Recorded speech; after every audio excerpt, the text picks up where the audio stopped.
তো হ্যালো সবাইকে, good morning. তো সকাল সকাল উঠে দেখি ভীষণ বৃষ্টি হচ্ছে, আর ওদিকে বাসন্তী এসে বলছে, বৌদি বাইরে খুব বৃষ্টি হচ্ছে। হ্যাঁ, সত্যিই খুব বৃষ্টি হচ্ছে। তো তার মাঝখানে দেখি আশীর্বাদরাও চলে এসেছে বিস্কিট খেতে। ওরা বিস্কিট খাচ্ছে। তো খাওয়ার পরে নীলকে আজ আর স্কুলে পাঠানো হয়নি, কারণ ভীষণ বৃষ্টি হচ্ছিল।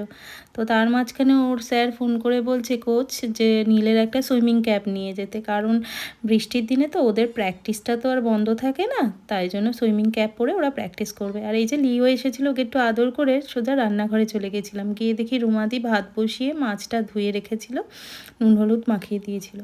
আর রান্না করতে গিয়ে বলে, বৌদি সর্ষের তেল শেষ হয়ে গেছে। তো কী করব, সাদা তেলেই মাছটা ভাজতে হলো। তো ওই মাছ ভেজেই, আর মাছ ভাজতে ভাজতে দেখি রুমাদি বাঁধাকপিটাও কাটতে শুরু করে দিয়েছে। তো ওই মাছ ভেজে ওই তেলের মধ্যে ইলিশ মাছের একটু মাথা ছিল, চিংড়ি মাছ দিয়ে বাঁধাকপিটা বসিয়ে দিয়েছিলাম।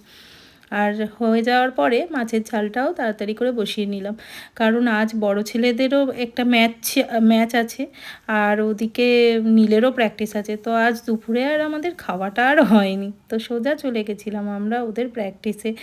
আর ওর বাবা বললো যে বড় ছেলেদের ম্যাচটাও দেখতে হবে।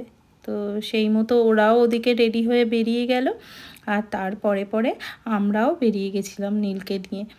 তো আমরা যতক্ষণে পৌঁছেছি ততক্ষণে গিয়ে দেখছি বড় ছেলেদের ম্যাচ শুরু হয়ে গেছে, আর ওই দূরে নীলেদের প্র্যাকটিসটা বাইরে হচ্ছে, কারণ ওদের খেলার শেষে এই যে আবার ওরা ঢুকেছে প্র্যাকটিসে। আর আসার সময় ওর বাবা একটু মেলায় গেছিলো, গিয়ে একটু বন্দুক নিয়ে এক যে বেলুন ফাটাচ্ছিল। তো বাড়িতে এসে ভীষণ টায়ার্ড ছিলাম, তাড়াতাড়ি ভাত নিয়ে বসে গেছিলাম। তো আজ এই পর্যন্ত, টাটা, গুড নাইট।